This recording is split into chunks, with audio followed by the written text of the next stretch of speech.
Hello, what's up guys, it's your friend Arishit. Welcome to the channel and I hope that you all are absolutely fine. Good morning from Ramdura, Kalimpong. আমরা তো কালিম্পংয়ে আছি যেমন তোমরা জানো, আর আমরা উঠেছি সীমা হোমস্টেতে। And সত্যি কথা বলতে গেলে এই হোমস্টে না অপূর্ব একটা হোমস্টে, আর অপূর্ব সুন্দর ভিউ আছে। মানে একদম তুমি মানে ঘরে বসে তুমি কাঞ্চনজঙ্ঘার পিক দেখতে পাবে, যেমনটা আগের এপিসোডে আমি তোমাদের দেখিয়েছি। যারা দেখোনি অবভিয়াসলি দেখে নিতে পারো, আমি এখানেও দেখিয়ে দেবো। তো যদি তোমরা একটু অফবিট লোকেশনে খুঁজছো জায়গা, তাহলে কিন্তু এই সীমা হোমস্টে তুমি আসতেই পারো। তোমরা খুব সুন্দর জায়গা, খুব সুন্দর ব্যবহার এখানকার ওনারদের। তো আমি সব ডিসক্রিপশানে লিঙ্ক শেয়ার করে দেবো, কন্ট্যাক্ট ডিটেলস শেয়ার করে দেবো, তো তোমরা চলে আসতে পারো। এখন যেমন তোমরা দেখতে পাচ্ছ আমরা সবাই রেডি হয়ে গেছি। এখন জাস্ট ব্রেকফাস্ট করব আর যাব কালিম্পং ছেড়ে দার্জিলিংয়ের পথে। আর সেই পথে করব অনেকগুলো সাইট সিইং। তো অনেক অ্যাডভেঞ্চার হতে চলেছে, অনেক মজা হতে চলেছে। তো জুড়ে থাকো, আশা করছি ভালো লাগবে।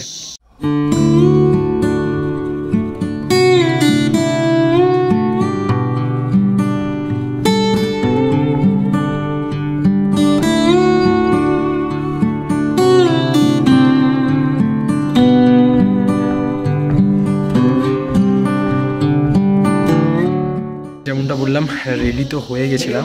আর আজকে আমরা বেরোবো এখান থেকে দার্জিলিংয়ের পথে, আর সেইখান থেকে বিভিন্ন ভিউ পয়েন্ট করতে করতে যাব। তার আগে ব্রেকফাস্টটা করে নিচ্ছি এখানে। আজকেও তোমার ব্রেকফাস্টে আছে আলুর পরোটা, আচার।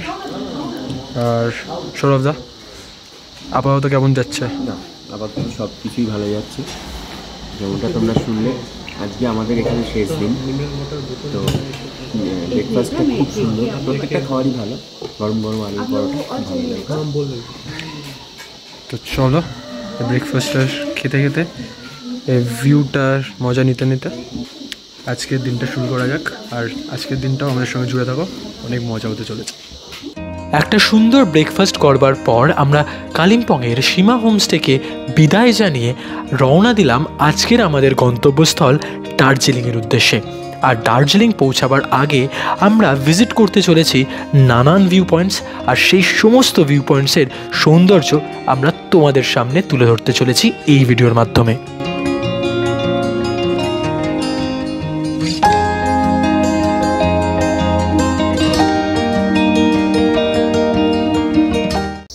তো আজকের দিনের ফার্স্ট ভিউ পয়েন্ট আমরা কভার করতে চলে এসেছি। আমাদের যেখানে ছিলাম ওই হোমস্টে থেকে এটা বেশি দূর নয়, একদমই কাছে। এটা হচ্ছে হনুমান টেম্পল, এটা কালিম্পংয়ে অবস্থিত অবভিয়াসলি। তো দেখতেই পাচ্ছ অনেকটা স্টিপ মানে জায়গা দিয়ে উঠতে হবে। আর সৌরভদা কেমন লাগছে প্রথমে এসে আবার ট্রেকিং শুরু কালকের মতো? হ্যাঁ, খুবই ভালো লাগছে। আমরা সবে হোমস্টে থেকে বেরিয়ে এটা প্রথম ভিউ পয়েন্টে এসে পৌঁছলাম। এটা ডেলোর কাছাকাছি একদম হনুমান টেম্পল। তো বেশ উঁচু, কিন্তু ভালোই লাগছে।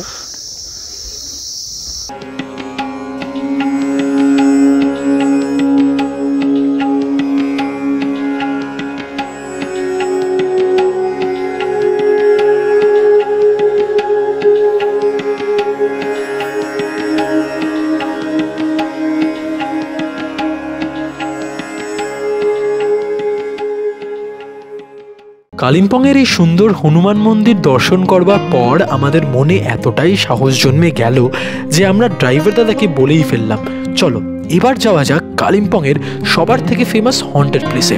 যেমনি কথা সেরামই কাজ, ড্রাইভার দাদাও এক কথায় গাড়ির চাকা ঘোরালো, আর আমরা রওনা দিলাম কালিম্পংয়ের ফেমাস হন্টেড প্লেসের দিকে।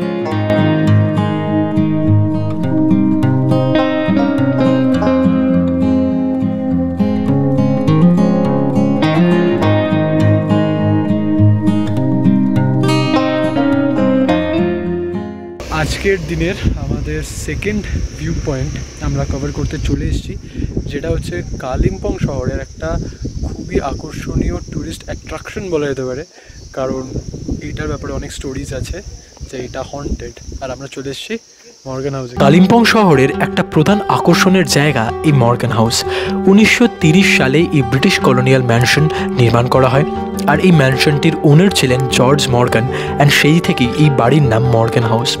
কিন্তু তার মৃত্যুর পর তার কোনো উত্তরাধিকারী না থাকার ফলে স্বাধীনতার পর এই মর্গান হাউসের মালিকানা চলে যায় ইন্ডিয়ান গভর্নমেন্টের আন্ডারে, আর এখন এই সময় ওয়েস্ট বেঙ্গল গভর্নমেন্টের ট্যুরিজম ডিপার্টমেন্ট চালাচ্ছে এই মর্গান হাউস।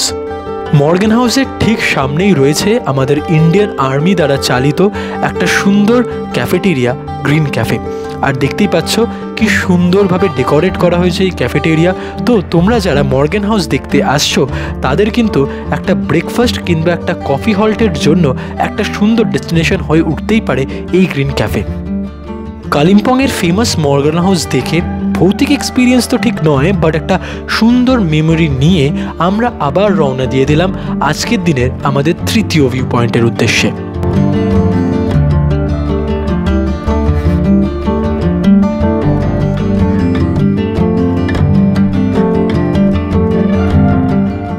তো এখন আমরা চলে এসেছি আজকের দিনের আমাদের তৃতীয় একটা ভিউ পয়েন্টে, যার নাম হচ্ছে পাইন ভিউ নার্সারি, যেখানে কিন্তু বিভিন্ন রকমের ক্যাকটাস, বিভিন্ন প্রজাতির ক্যাকটাস এর আমরা এখানে দেখতে পাবো।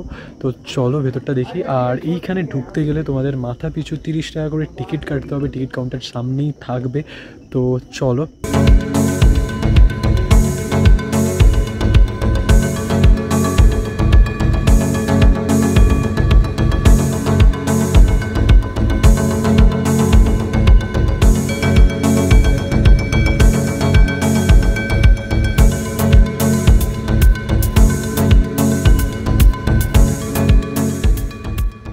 এখানে কিন্তু শুধুই যে ক্যাকটাসের বিভিন্ন প্রজাতি দেখতে পাওয়া যাচ্ছে তা কিন্তু নয়, বিভিন্ন গাছের বিভিন্ন চারাও পাওয়া যায়। যদি তোমরা সেইখান থেকে সংগ্রহ করতে চাও সেইটাও কিন্তু করতে পারো।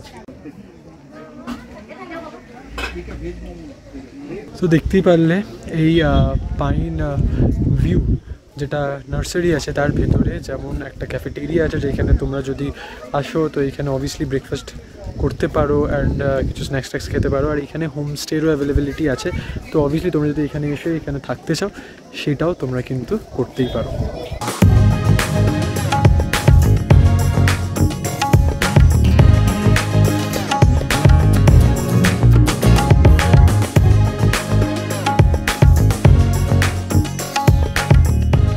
এখন আমরা আছি হচ্ছে লাভার্স মিট ভিউ পয়েন্ট, আর এটা হচ্ছে দার্জিলিং যাওয়ার পথে পড়ে, পেশক টি গার্ডেন জাস্ট ক্রস করে।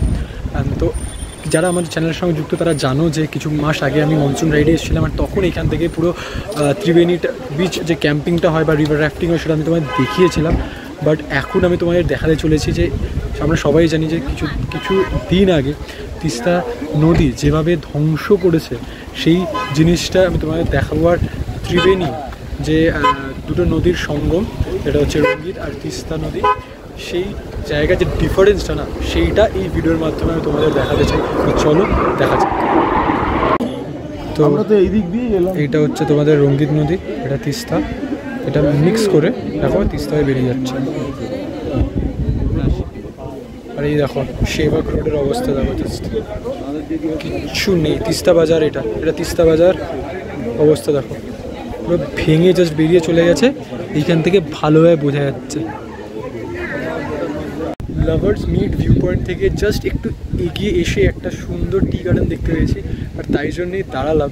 এত সুন্দর লাগছে, চারিপাশটা পুরো ক্লিয়ার ওয়েদার অ্যান্ড তারই সঙ্গে মানে পুরো সবুজে ঘেরা টি গার্ডেন, মানে খুব সুন্দর লাগছে।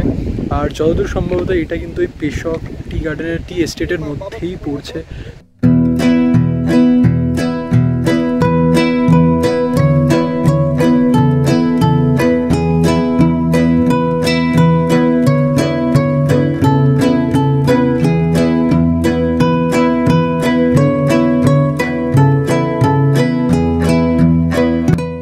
লাভার্স মিট ভিউ পয়েন্ট দেখে আর সারি সারি চা বাগানকে পেছনে ফেলে আমরা ছুটে চলেছি আজকের দিনের সবার থেকে ইম্পর্ট্যান্ট টুরিস্ট প্লেস, বা বলতে পারো আজকের দিনের প্রধান আকর্ষণ লামাহাটার দিকে।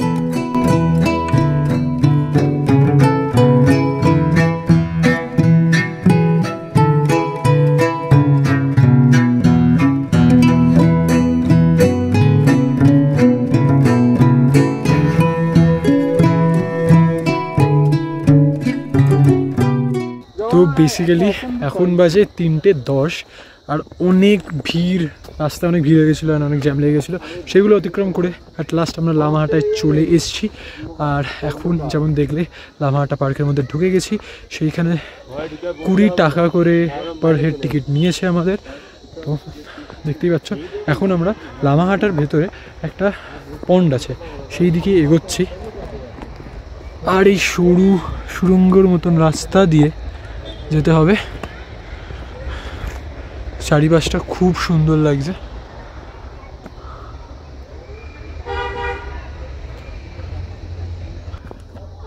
তো বেশ আবার হাঁটা হয়ে যাচ্ছে, কিন্তু ভালো লাগছে।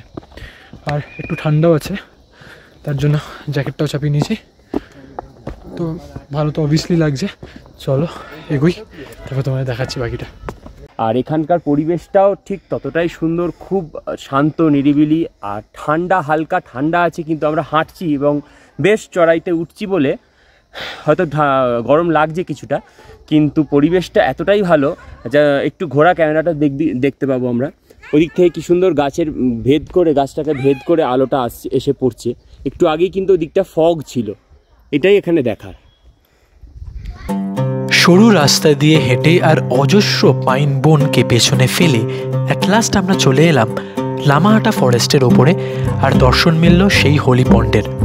যদিও এই হোলি পন্ডের বিশেষত্ব ব্যাপারে আমার সেরাম বিশেষ কোনো ধারণা নেই, কিন্তু আশেপাশের যে একটা মায়াবী পরিবেশের সৃষ্টি হয়েছে সেটা কিন্তু বলাই বাহুল্য। আর এই মায়াবী পরিবেশের সৌন্দর্য উপভোগ করতে করতে জাস্ট একটা কথাই আমার মনে আসছিল, যে যতটা কষ্ট করে আমরা ওপরে এসছি সেই কষ্টগুলো কিন্তু একদম ওয়ার্থ ইট। লামাহাটা ফরেস্টকে এক্সপ্লোর করবার পর আমরা চলে এলাম লামাহাটা রেসিডেন্সিতে আজকে লাঞ্চটা সারতে। এই লামাহাটা রেসিডেন্সির অবস্থান লামাহাটা ফরেস্টের একদম পাশে। আর সত্যি কথা বলতে গেলে এই হোটেলের ডেকোরেশন আর ভিউ এক কথায় অনবদ্য।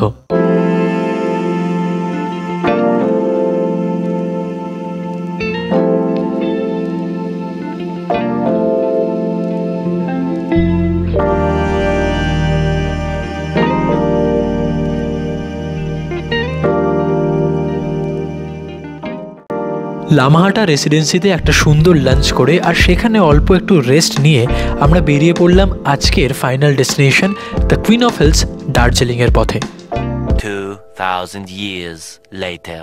এখন বাজে 7:10 আর অনেক ভিড় অতিক্রম করে আমরা অ্যাট লাস্ট দার্জিলিংয়ে ঢুকতে পেরেছি। আর এখন আছি ম্যাল রোডে জাস্ট উপচে পড়া ভিড়, মানে জাস্ট মনে হচ্ছে কলকাতায় দুর্গা ঠাকুর দেখতে এসেছি। তো সামনের অ্যাম্বিয়েন্সটা দেখো, আশা করছি ভালো লাগবে। আর আজকে অল্প করে ঘুরে চলে যাবো, কারণ টায়ার্ড আছি। কালকে ভালোভাবে এক্সপ্লোর করবো, তো আজকে টুকটাক একটু দেখে নেবো।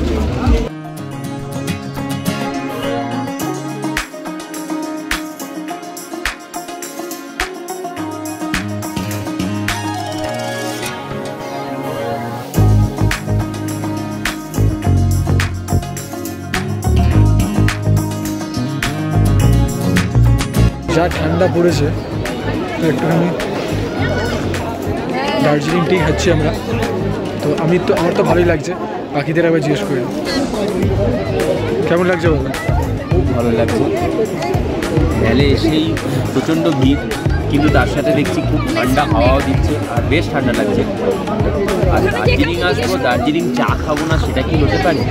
একদমই। চায়ের রঙটা তোমরা দেখতে পাচ্ছ, একদম ট্রান্সপারেন্ট। আর টেস্ট আর সবথেকে বড় কথা যে স্মেল, মানে অথেন্টিক, খুব ভালো লাগছে। তোর কেমন লাগছে? আমি তো চা খুব একটা খাই না, তো তোরা বললি খেলাম, ভালো লাগছে। চলো এই শীতের সন্ধ্যে দার্জিলিং টিয়ের সঙ্গে বেশ ভালোই কাটছে।